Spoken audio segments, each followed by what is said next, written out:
Okay, so let's just put it out there. Why does it feel like some people have a literal cheat code for life? Right. You know exactly who I'm talking about. They like snap their fingers and opportunities just seem to materialize out of thin air. They stumble and somehow they fall forward into an even better situation than they were in before. It's like they're failing upwards Yeah, constantly. exactly. And then there's the rest of us, or at least, how most of us feel on a Tuesday morning, working incredibly hard, grinding, doing all the right things, reading the right books, but we keep hitting these invisible walls. It's like we're playing the game on hard mode, and they're in sandbox mode, building whatever they want. Exactly. And it's so frustrating because it feels like luck or good genes or just, random chaos. It feels inherently unfair, doesn't it? It feels like the universe is just playing favorites. It does. But today, we're going to argue that it is not luck, it is not magic, it's mechanics. Ah, now we're talking. We're moving way beyond simple positive thinking, which, let's be honest, usually just means pasting a smile over a panic attack. And we're moving past the standard law of attraction tropes that everyone has heard a million times. We're going deeper. We're going to look under the hood of reality creation. Right. We're talking about engineering today, not just wishful thinking.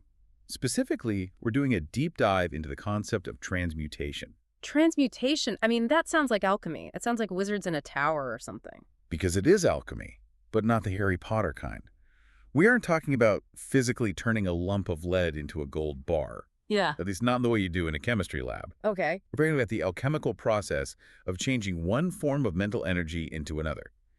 And to do this, we were pulling from a really fascinating and kind of heavy stack of sources today. So what's on the reading list for this one? Well, the main anchor is Dan Desmarques' book, The 10 Laws of Transmutation, the multidimensional power of your subconscious mind. Which is dense. I started it, and wow, it's not exactly light beach reading. It is heavy stuff, for sure. But we're balancing that with some really practical, almost tactical guides on subconscious reprogramming. We've got stuff from Adam S. and Matthew Zim. Okay, so more of the how-to. Exactly. And we're even going to look at how these spiritual principles apply in the boardroom with some amazing insights from Lindsay Enck. So the mission today is to figure out the difference between just wanting things, which we all do, and actually changing the energy that creates our life. Precisely. And the central tension here, and there's reason so many people fail at this, is that most people are trying to attract things with their conscious mind. They're using their willpower. But the conscious mind is incredibly weak compared to the massive power plant that is actually running the show. The power plant, I love that analogy because the stats on this are actually, they're kind of terrifying. They really are. I was reading that piece by Adam S., and he drops this number that just stopped me in my tracks. The subconscious mind processes 11 million bits of information per second. 11 million. And the conscious mind, the part of us that thinks it's in charge, the part of us deciding, what to have for lunch, 40 bits. 40. Versus 11 million. It's not even a fair fight. It's not a fight at all. That is the discrepancy we're dealing with. It's like trying to power an entire city with a little AA battery when you have a full-blown nuclear reactor sitting right next to it, just idling. So, okay, let's unpack this. If we have this nuclear reactor inside of us processing 11 million bits of data every second, why do we feel so stuck? Why aren't we all superhumans? Because that reactor, that power plant, is neutral. This is the first and, honestly, the most important thing we have to understand about it. Neutral how? It doesn't judge. It is a tireless machine that runs 247, day in and day out. It accepts whatever fuel you give it without question. If you feed it fear, it processes fear with the exact same efficiency that it processes faith. So it's like a factory that will manufacture poison just as efficiently as it manufactures medicine, depending on the work order you send down. Exactly. It creates the electromagnetic signature that dictates your life conditions, based entirely on what is impressed upon it. And the sources say this accounts for something like 95% of our daily experience. 95%. So we're only consciously steering the ship 5% of the time. At best. And that's why most people are sending down orders for poison without even realizing it. They're letting the wild monkey run the show. The wild monkey. I saw this in the Reddit source and I laughed out loud because it feels so accurate to my daily experience. But let's really get into this. Why a monkey? Why not, say, a computer? Because a computer implies logic. It implies order. The wild monkey represents the chaotic, unbridled, and frankly, primal nature of the untrained mind. Okay. Think about it from a biological standpoint. Why do we even have this monkey brain? Survival, right. It's the old lizard brain stuff. Exactly. Evolutionarily, your brain is not designed to make you happy. It is designed to keep you alive. Full stop. So the wild monkey is constantly scanning for threats.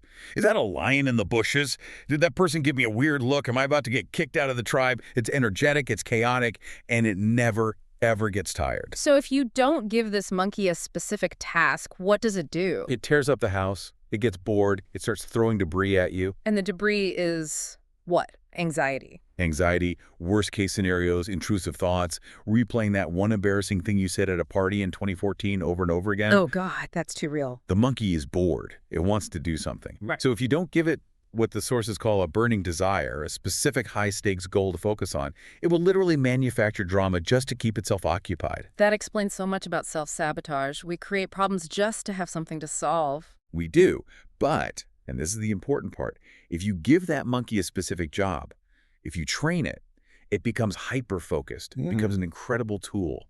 And this connects directly to that concept of the threshold for conscious perception. Right. Break that down for me, because that sounds important. Okay, so remember the 11 million bits of information. We are just bombarded with data every single second.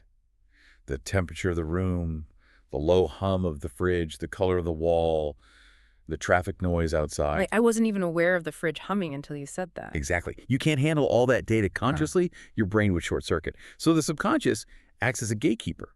It's a filter. It filters out everything except what aligns with your current programming. Wait, so if I believe opportunities are scarce, or it's really hard to make money in this economy, my subconscious literally filters out the opportunities that are right in front of my face. It hides them from your conscious awareness. It deletes them. Yeah. You literally cannot perceive them. It's like having a spam filter that is set way too high. Wow. But if you program the monkey, if you program that filter with, I see opportunity everywhere, suddenly you notice the email you would have ignored. You overhear the conversation at the coffee shop. You see the billboard that leads to the breakthrough. The data was always there. It was always there. You just didn't have the security clearance to see it before. Your own brain was hiding it from you to keep your reality consistent with your beliefs. That is wild. It's not that the world changes, it's that your filter changes. Precisely. And to really drive this home, there's another analogy from the sources that I think is even more powerful, but also kind of terrifying. The guardian angel. Oh, this one gave me chills. It's the story where you imagine a guardian angel is following you around with a notepad. Right. But this isn't the protect you from harm kind of angel. This is a stenographer. A court reporter, basically. A very literal-minded court reporter. At first you think, oh, an angel, that's nice. But the way the source describes it, it's kind of a horror story if you're not paying attention. Yeah, it's not the fluffy wings and harp angel. It's a bureaucrat. It just writes down everything you say and think as if it's a direct wish. A direct order from the boss. So you're sitting there in traffic, frustrated, gripping the wheel, your blood pressure is spiking, and you shout, God, my job is so boring, it is killing me. And the angel, with a perfectly straight face, writes on the notepad, client wants a boring job. Client wants a job that feels like it is killing them. Got it. And it sets about making sure your reality conforms to that order. But wait a minute, I'm just venting. I don't actually want that. To your conscious mind, it's a vent. To the guardian angel, which is really just a metaphor for the subconscious, it's a work order. It doesn't hear the nuance, it hears the emotion, it feels the intensity. And it writes down the request based on that feeling. So it has no sense of humor. None. Zero. Yeah. And absolutely no filter for irony or sarcasm. It manifests what is impressed upon it with strong emotion. The subconscious doesn't understand good or bad. It only understands focus. So if I say I don't want to be in debt, what is the focus of that sentence? Debt. Debt. Exactly.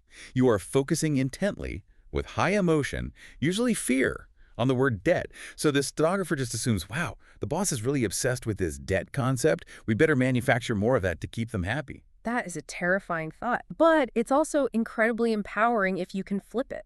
That's the whole point. So we've got this machine. We know it's running the show. Now we need to talk about the transmutation part. How is this different from the law of attraction? Because I feel like people use those terms interchangeably all the time. They do, and it's a huge mistake. There's a massive nuance here that Desmarques and the other sources really highlight. Attraction implies you are sitting there on your couch and pulling something towards you from the outside. Like a magnet. I am attracting a car. Right. Transmutation is different. It's an internal process. It is about changing the energy you already have. Mm. It's based on a fundamental law of physics, the law of perpetual transmutation of energy. Okay, that sounds official. It is. Science tells us energy is never created or destroyed. It only changes form. Water becomes steam. Steam condenses and becomes rain. It's always the same stuff, just in a different state, a different vibration. So how does that apply to my bad mood or my bank account? Well, think about the ancient alchemists. What were they trying to do? Turn lead into gold. Right. Which was seen as impossible. But metaphorically, they were talking about the human experience. Lead is heavy, dense, low vibration energy, like fear, anger, poverty consciousness, depression. Huh. Gold is high vibration energy. Mm. Joy, abundance, creativity, love. The key insight is this. You don't delete the fear. You can't destroy the energy of it. You transmute it. You change its form from lead into gold. Okay, hold on. That sounds great on a bumper sticker. Transmute your fear. But give me a real-world example. Because when I'm angry, I don't feel like I'm holding a lump of potential gold. I feel like I'm holding a grenade. That grenade is fuel. Let's look at Steve Jobs. The sources mention him specifically. Think about 1997. He comes back to Apple. He had been fired from his own company years before. Imagine the humiliation. Apple is literally weeks, maybe days, away from bankruptcy. It was a sinking ship. The culture was toxic. Everyone was demoralized. Right. The energy there was heavy failure, fear, obsolescence. That's pure lead. Now, Jobs didn't ignore it. He didn't just sit in a room and say, I attract success while smiling. He took that frustration, that crisis, that righteous anger at the state of his company, and he transmuted it into a maniacal, obsessive drive for radical innovation. So he used the negative energy as propulsion. He used the pressure of the bankruptcy to fuel the creation of the iMac and the Think Different campaign. He took the lead of failure and turned it into the gold of one of the greatest corporate turnarounds in history. I see. So he wasn't trying to get rid of the pressure. He was redirecting it. Exactly. J.K. Rowling is another perfect example. She was impoverished, clinically depressed, a single mom, rejected by 12 different publishers. That is heavy, dark, lead-like energy. The lowest of the low. And she's been very open about how she transmuted that grief, specifically the clinical feeling of depression, which she described as the total absence of hope, into the Dementors in her books. She took her deepest pain and literally turned it into the literary gold of Harry Potter. I love that. It means we don't have to be afraid of negative emotions. We just have to learn to see them as raw material. Yes, they're just potential energy waiting to be directed. If you have a lot of anger, you actually have a lot of power. You just need to learn how to run it through a different kind of transformer. Okay, so let's get into the how. The source material from Desmarques and the Pustak readers breaks this down into 10 distinct laws. Okay. This is the framework. I want to go through these because they really explain the mechanics of this whole transmutation thing. Let's do it. The first group seems to be all about perception, how we see things. And the first one, the big one, is the law of mentalism. This is the absolute foundation. The core principle is the universe is mental. Everything that exists starts as a thought. Okay, hold on. The universe is mental. That sounds very Matrix-y. Are we saying that a brick wall is a thought? Because if I run into it, it feels pretty physical. It definitely hurts. It is physical now. But trace the brick wall back to its origin. Before it was a wall, what was it? A pile of bricks and mortar. And before that, it was a design on a piece of paper, a blueprint. And before the blueprint even existed. It was an idea in an architect's mind. Exactly. It didn't exist in the physical world until it existed in a mind first. That's the law. Every chair you sit on, every law in the books, every business, every war, they all started as a firing of neurons in someone's brain. So if you want to change the building, you have to change the blueprint. You can't just start moving the bricks around if the plan says the wall goes there. You can't. The physical is just the printout of the mental. That leads right into the second one, which I think is maybe the most challenging one for people to really accept. The law of mental polarity. Oh, this one is a game changer. But it is tough. The law states that everything has two poles, but those two poles are the same thing, just different degrees of it. Like hot and cold. That's the classic example. It's a perfect example. Look at a thermometer. Where exactly does hot stop and cold begin? I mean, there's no line on the thermometer. It's just a continuum. Exactly. Hot and cold are just arbitrary labels we put on different degrees of the same thing. Thermal energy. They are the same stuff. There's no such thing as cold in physics. There's only the absence of heat. Okay, I get it with temperature. But how does that apply to something like wealth and poverty? Because being broke feels physically and emotionally different than being rich. How does telling myself it's just the same stick actually help pay the rent? It helps because it stops you from looking for a different stick. Success and failure are on the same continuum of achievement.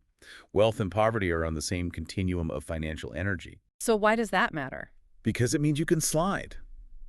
If you are on the lack end of the money stick, you don't have to somehow jump off that stick and find the wealth stick. You just have to slide your focus, your vibration, up the scale you are already on. And here's the switch the sources talk about. You can't have a coin with only one side. What does that mean? It means that if a problem exists, the solution must exist on the other pole. It is physically impossible to have a problem side of the stick without a solution side being attached to it.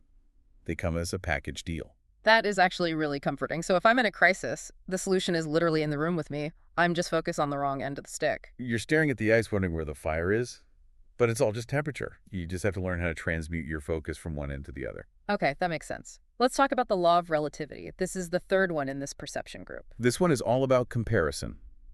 The law states that nothing is inherently good or bad until you compare it to something else. The source used the car example, which I thought was great. Right. If your car breaks down on the way to work, it seems like a disaster. It's a bad event. Your cortisol spikes, you get angry. But if you compare your situation to someone who has no home and no car at all, suddenly your broken down car is a luxury problem. It sounds a little bit like just saying it could be worse, which can sometimes feel a bit dismissive. But it's more than that, isn't it? It's much more. It's about consciously choosing your frame of reference to stabilize your vibration. If you label an event as a catastrophe, you crash your energy, you go into panic mode. The wild monkey goes crazy. And you can't solve anything from that state. Nothing. But if you use the law of relativity to say, okay, compared to a war zone, this flat tire is a minor inconvenience, you stay in a state of power. You maintain perspective, you cultivate gratitude, and you keep your vibration high enough to actually find a solution. Which brings us perfectly to the next group. Vibration and rhythm. The law of vibration. We hear this a lot. Good vibes only. But I want to get specific. What's the science here? The science is that everything moves. Nothing rests. Even a rock that looks solid is made of atoms that are vibrating at an incredible speed. And your thoughts, being energy, also create a specific frequency. The critique I read suggested using a tuning fork analogy to make this more concrete. Yes, think of it exactly like that. If you have a tuning fork tuned to the musical note A and you strike it, it vibrates. If you have another A tuning fork across the room, it will start to hum in sympathy without you ever touching it. That's resonance. But a C tuning fork sitting right next to it won't make a sound. It will remain silent because it's on a different frequency. Your brain is a broadcasting tower and a tuning fork. If you are vibrating at the frequency of victimhood or misery, you are literally activating the misery forks in the people and circumstances around you. You are drawing that reality out. It's like being tuned to 98.5 FM. You physically cannot hear the music playing on 101.1 FM. You can't. And I noticed the expert commentary in our notes mentioned the heart versus the brain here, which is crucial. Yes, talk about that. It's a scientific fact that the heart's electromagnetic field is significantly stronger than the brain's. Some studies say it's 60 times stronger electrically and up to 5,000 times stronger magnetically. Wow, 5,000 times. This is why thinking positive so often feels if you feel like crap deep down. Because the feeling is the stronger signal. It's the signal that's actually being broadcast. You can stand in the mirror and say, I am rich, 1,000 times with your brain. But if your heart is beating with the rhythm of, I'm broken, I'm scared, the heart wins every single time. The universe responds to the feeling, the vibration, not just the intellectual thought. So we have to feel it to transmit it. Now, what about the law of rhythm, the pendulum swing? This is the one that saves people from quitting just before the breakthrough. The law says that everything has a tide. Tides go in and tides must go out. The pendulum swings to the right and it must swing back to the left. Seasons change. Summer, fall, winter, spring. Exactly. But in our lives or in our businesses, when we hit a winter or a low tide, we panic. We think, oh no, it's broken. I'm failing. The money's gone forever. We make a permanent decision based on a temporary rhythm. That's the trap, 1,000%. If you understand the law of rhythm, you know that the low tide is necessary. It's when the beach gets cleaned. It's when you rest and regroup for the next wave. If you stay calm during the swing back, you preserve your energy for the inevitable swing forward. So it's about knowing that the upswing isn't just a possibility, it's a law. It's inevitable, unless you panic and jump off the swing. I like that. Don't jump off the swing in the middle of the backswing. Huh. Okay, group 3, action and gender. First, the law of cause and effect, which a lot of people call karma. This is the no-nonsense, no-excuses law. The core idea is that there are no accidents. Your current reality, your bank account, your relationships, your health, that is the effect. And we spend all our time and energy trying to fix the effect. We fight the effect. We complain about the harvest. We're mad about the weeds. But if you don't like the harvest, you have to look at the seeds you planted last season. The seeds are the cause. Your past thoughts, your past feelings, and your past actions were the cause. So if I want a different effect next year, I have to change the seeds I'm planting today. It's that simple. It's total accountability. It completely removes the victim mentality from the equation. You caused this, which hurts, I know, but it also means you have the power to cure it. Now, the law of gender. This one confuses people because we immediately think of men and women and biology. Right, and we need to be really clear here. This is not about biology. It is not about social roles or stereotypes. This is about energies. The source calls it mental gender. So break it down for us. Think of it as projective and receptive, or seed and soil. The masculine energy is the seed. It's the idea, the logic, the firm action, the structure. It's the forward-moving projective push. And the feminine energy is the soil. It's the intuition, the creativity, the nurturing, the period of gestation. It's the receptive intake. And the sources are clear that you need both to create anything of value. Anything. You can have the best seed in the world, a brilliant logical business strategy, which is pure masculine energy. But if you plant it on concrete, meaning there's no emotion, no intuition, no nurturing, no feminine energy, nothing grows. It just sits there. Or the reverse. You can have amazing, fertile soil, tons of creativity and emotion and great ideas, but if you never plant a seed, if you never take firm, structured action, you just end up with a weed patch. Exactly. The source gave that great business example of the CEO who was all masculine energy. Yeah, all metrics, all logic, all grind, no soul. And the team was miserable and the company stalled. He was pushing. He had to learn to integrate the feminine empathy, intuition, connection, actually listening to his people to make the company grow. Manifestation requires a marriage of these two energies within the individual. You have to be both the architect and the builder. Okay, that makes so much sense. The final group, the laws of manifestation. Let's start with the law of correspondence. As above, so below. As within, so without. This is the mirror concept we touched on earlier, but it's its own law. Your outer world is just a printout of your inner world. If your desk is a mess, your car is full of trash, your finances are chaotic, it's not just clutter, it's a diagnostic printout that your mind is chaotic. And you cannot fix the reflection in the mirror by trying to scrub the glass. I feel personally attacked right now. I need to go clean my desk. We all do. But it's a powerful tool. If you want to know what you subconsciously believe, don't try to meditate on it. Just look at your life. The printout doesn't lie. Next up, the law of assumption. This is huge in the manifestation community right now. It is. Neville Goddard was the master of this. The law is simple. Whatever you assume to be true with feeling and conviction hardens into fact and becomes your reality. And the placebo effect is the smoking gun, the scientific proof of this. It is the ultimate proof. You give someone a sugar pill, they assume it is powerful medicine. And their physical body, the actual matter of their cells, changes to reflect that assumption. They release real endorphins, their immune system kicks in. The mind commanded the body to heal, simply because it assumed healing was already happening. That is just wild when you really stop and think about it. We can literally trick our own biology just by assuming a different truth. And finally, the law of subconscious imprinting. This is the how. This is the mechanism. Repetition and emotion. That's how you break the seal on the subconscious mind. It's stubborn. It has an inertia to it. You can't just tell it something once and expect it to change. You have to impress it. The analogy is like walking through a field of tall grass. The first time you walk, you barely leave a path. But if you walk that same path 100 times, 1,000 times, you create a road. And the emotion is what packs the dirt down. The emotion is the steamroller. So that's the theory. We've got the engine, we've got the laws of physics for it. Now, I want to get to the toolkit.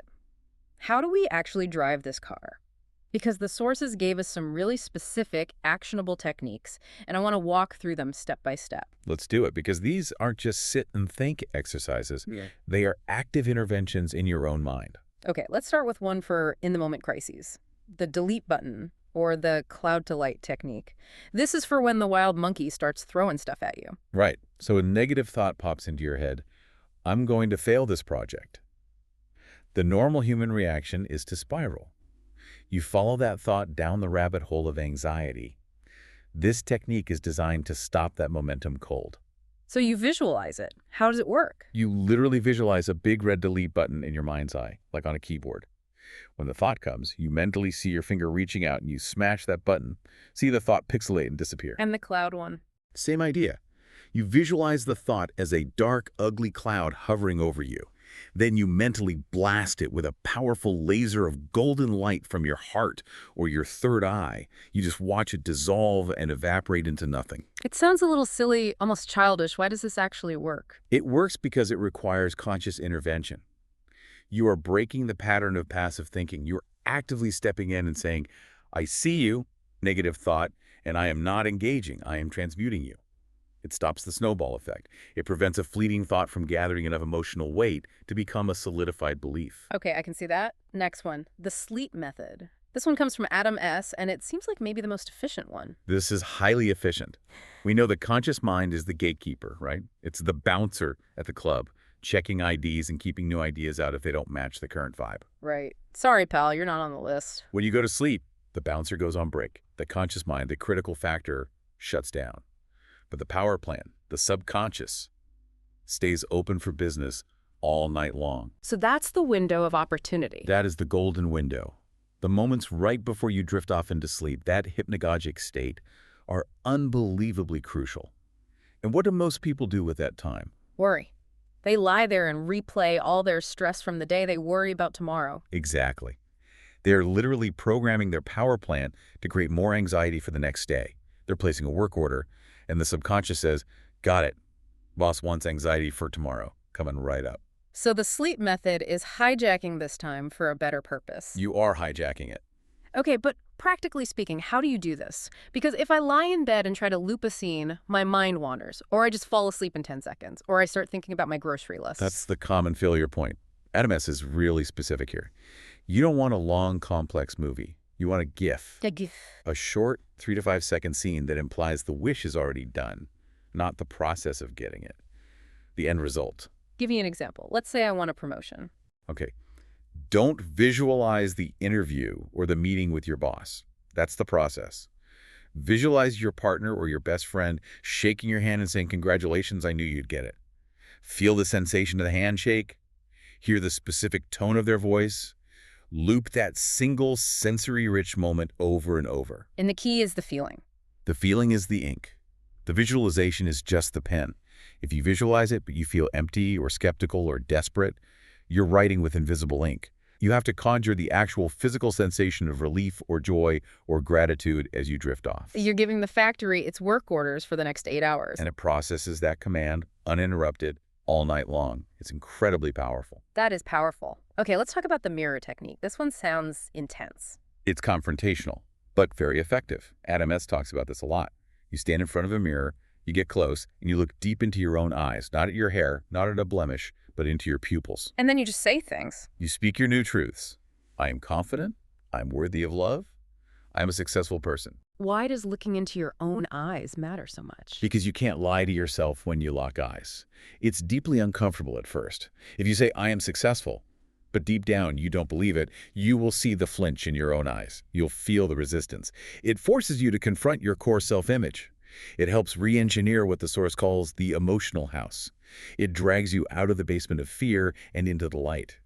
Now, one that seems a bit risky but makes a certain kind of ruthless sense, burning bridges. Oh, the Reddit source was big on this one.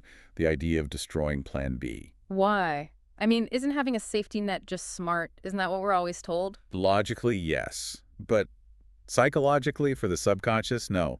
The subconscious works best when it's in survival mode. If the wild monkey knows there is a safety net, it gets lazy. It says, A, we don't really need to find a solution to this business problem because we can just fall back on our savings, or we can just move back in with our parents. But if the bridge is burnt? If there is no way back, the subconscious goes into overdrive. It says, we must find a way forward because there is no other option.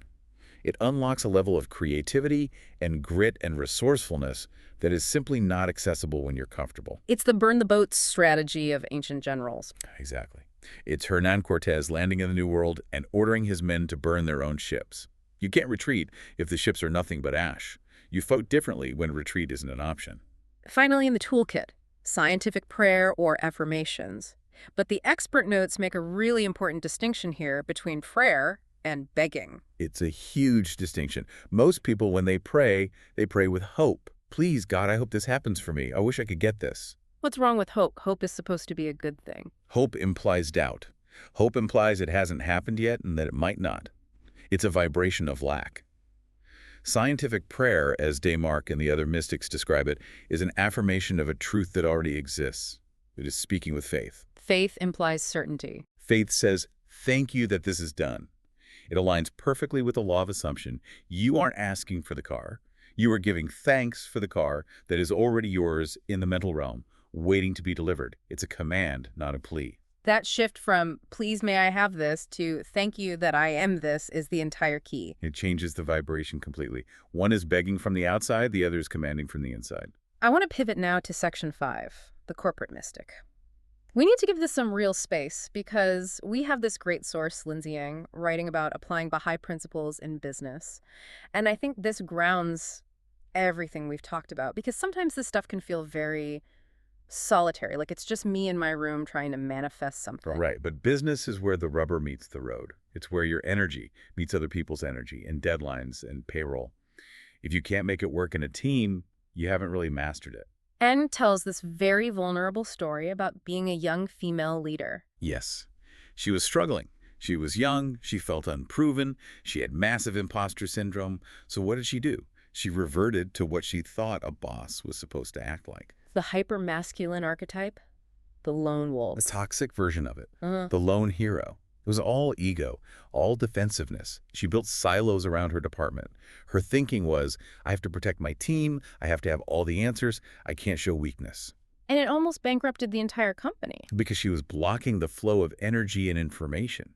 She was violating the principle of unity. Unity as a business strategy. Now, this is where I can get a little skeptical. Is unity just a nice HR buzzword for let's all get along and have a pizza party? No, and Ing is very clear on this. It's a hard-nosed practical strategy. When she finally tore down the walls and brought the whole team into the financial conversations, which takes incredible vulnerability, something fundamental shifted. She said it's applied more brain power and data to the problem. That's the law of gender and unity working together in the real world. She stopped trying to be the single seed, and she engaged the fertile soil of the team's collective intelligence. It created ownership. People don't wash a rental car, right? No, you drive it hard and return it dirty. But they meticulously wash their own car. When she gave them ownership of the company's problem, they started to polish it. They came up with solutions she never could have found alone because her lone hero filter was blocking them out. And she also talks about trustworthiness as capital. This really stood out to me. This connects directly to the Baha'i quote she uses. Trustworthiness is the chief means of attracting confirmation and prosperity. We see this playing out everywhere now with B Corp or sustainable brands or LED certification. Exactly. Trust is a tangible currency. In a digital world where everything could be faked, trust is the ultimate scarcity. If a customer trusts your brand, that is brand loyalty, that is recurring revenue, that is material gain. Being ethical isn't just spiritual, it's profitable. It's the law of cause and effect in a spreadsheet. Good seeds, good harvest. And diversity. She talks about diversity not just as a social good or a quota, but as an ecosystem necessity. Think about biological systems. Monocultures are incredibly fragile and always die. If you grow only one type of corn miles and miles of just corn, one specific bug, one blight can wipe out your entire operation overnight. Right, it's incredibly fragile. A business needs diversity, diverse people, diverse revenue streams, diverse ideas, to survive the inevitable ups and downs of the law of rhythm. Oh, I see the connection now. That's smart. When one revenue stream is in its low tide, another one might be in high tide. If you're diverse, you are stable and resilient. If you are a monoculture, the first economic winter kills you. That is such a smart way to look at it. And finally, she talked about reflection and consultation. Right, which means replacing the rigid old-school 5-year plan. Which is pretty much useless anyway because the world changes every 5 minutes. Exactly. A 5-year plan is a rigid, masculine structure that completely ignores the flux and flow of energy. A habit of constant reflection and consultation is about being adaptable. It's being like water, not like a rock.